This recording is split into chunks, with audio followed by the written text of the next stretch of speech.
Comenzó una nueva temporada de la Liga, la número 96 de la Primera División en España. Recuerde usted que en ESPN Deportes, para la Unión Americana, usted puede disfrutar de la Liga a través de ESPN Deportes, con muchas historias alrededor. El gran favorito para muchos, sí, el Barça, con un 46% de probabilidad de refrendar el título. El regreso de José Mourinho, lo que decíamos recién en el arranque, la novela de Julián Álvarez.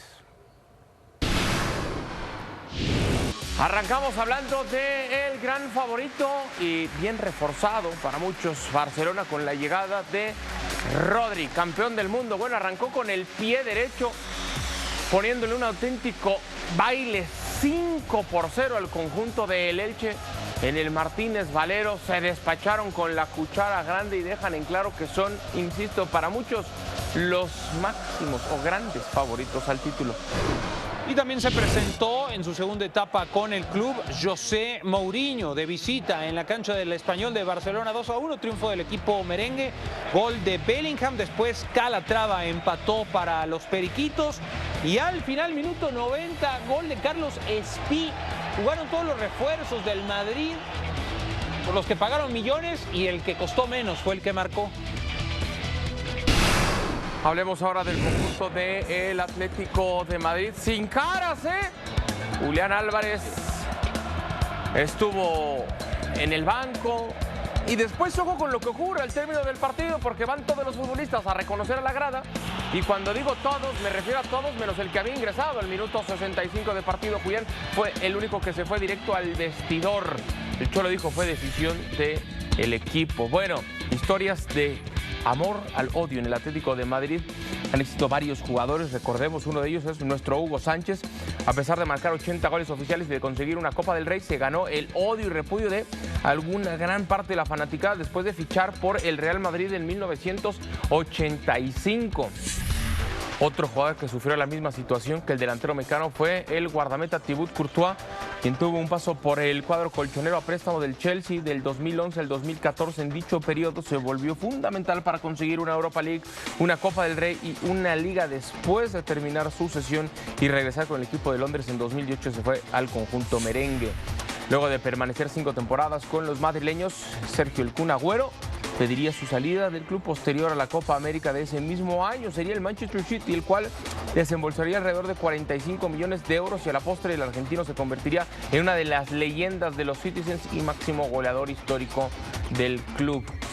Y sí, el caso más reciente, el de Julián Álvarez, expresó su deseo de salir de la institución para poder fichar por el Barcelona en esta ventana de traspasos. En el pasado partido, recibiendo al Villarreal, cuando el sonido local mencionó su nombre, fue durísimamente abuchado por todo el estadio.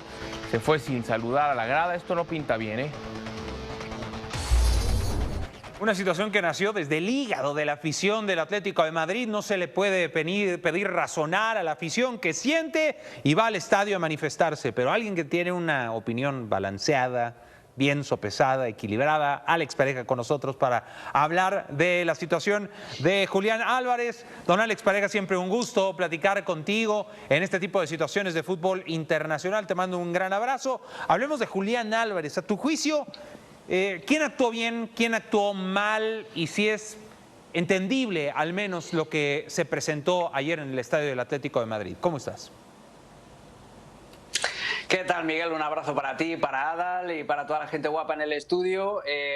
Todo el mundo ha actuado mal en esta novela. Las tres partes lo han hecho con los pies en vez de que con la cabeza. El primero, Julián, dejándose enredar por los representantes y dando por hecho que su traspaso al Barcelona iba a ser una cosa fácil, que iba a ser simplemente levantar la mano y decir, oye, que me quiero ir, y el Atlético de Madrid lo iba a dejar. Eso por un lado. Después, la directiva del Atlético de Madrid con los mensajes contradictorios, tirando al jugador debajo del autobús con ese gesto que habéis comentado ahora de no dejarle saludar con el resto de sus compañeros a la afición y forzando a que se fuera él solo en el túnel de vestuarios. Es decir, convirtiéndolo, esta imagen que estamos viendo, convirtiéndolo en un un blanco fácil para las iras de la afición. Está haciendo mucho populismo el Atlético de Madrid con Julián Álvarez. Y luego el Cholo Simeone, que está siendo, pues mira, voy a recrear palabras de Hércules Gómez hoy en Ahora Nunca, está siendo un cobarde el Cholo Simeone, porque un día dice que lo necesitan y que ha hablado con él y que es buen chico y lo defiende públicamente, al día siguiente dice que la afición es soberana cuando le preguntan por los insultos, graves insultos que había escuchado Julián Álvarez.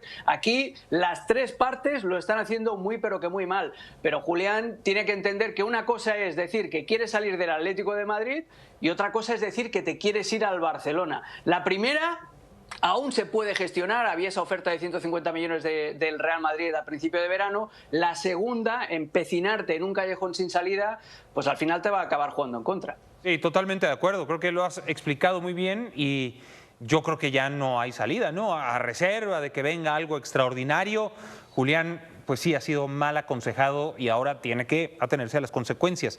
Hablemos de el Barcelona, porque si bien se enfrentó a un equipo dirigido por Martín Anselmi, y mira que lo conocemos aquí en México, Alex, que sin importar el rival que tiene enfrente, tira la línea, 3-0, seguía jugando en media cancha, le clavaron otros dos, es así Martín Anselmi. Pues se vio muy bien el Barça con los refuerzos, metió gol a Adeyemi. ¿Qué te gustó y qué no te gustó del Barça en su presentación?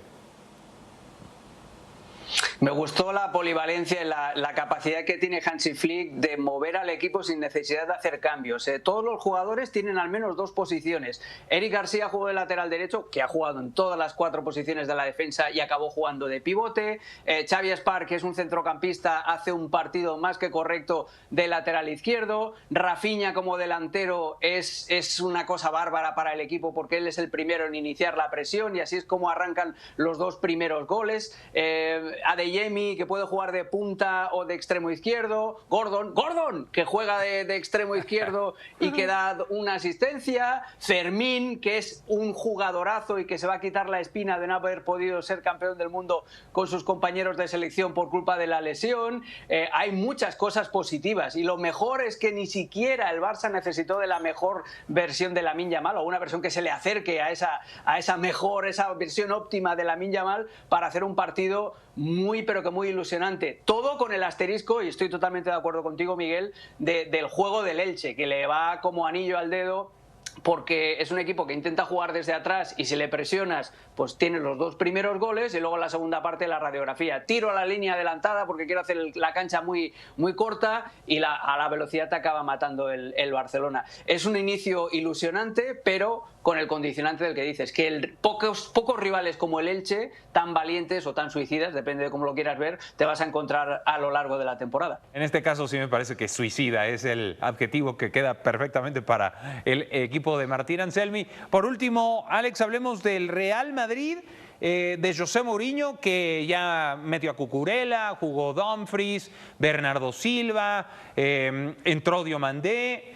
Y entra en la recta final del partido un tipo que mide 1,94, que claramente es el menos visible de todos los refuerzos del Madrid para esta campaña, Carlos Espí, que no porque sea el que menos cueste o que el menos haya costado, es barato, ¿no? Costó cosa de 35 millones de euros, increíble la cifra, pero es el que hace el gol de la victoria. ¿Qué sensaciones te dejó el Madrid de Mourinho? Que todavía no sabemos qué va a ser el Madrid de Mourinho de mayor, porque todavía no hemos visto a Mourinho tomar decisiones complicadas. El otro día cuando quiere cambiar al equipo tiene, entre comillas, la suerte de que las molestias físicas de Bellingham le hacen el cambio automático para que entrara Diomandé. Ya empezamos a ver, por ejemplo, cuando retira a Arda Güler que la cuerda se va a tensar o se va a romper por el lado más débil, que son los jugadores que no te tuercen el morro cuando los cambias.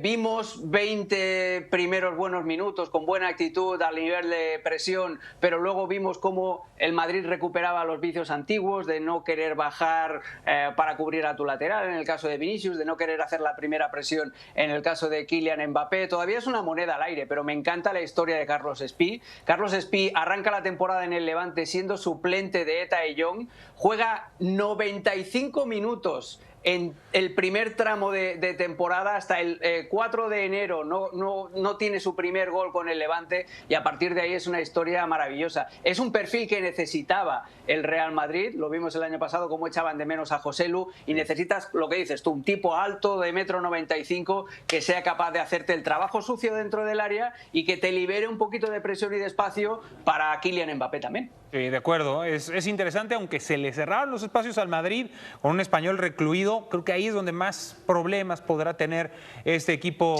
de Mou en su segunda etapa. Alex, siempre un gusto platicar contigo, aunque sea a la distancia. Te mando un abrazo.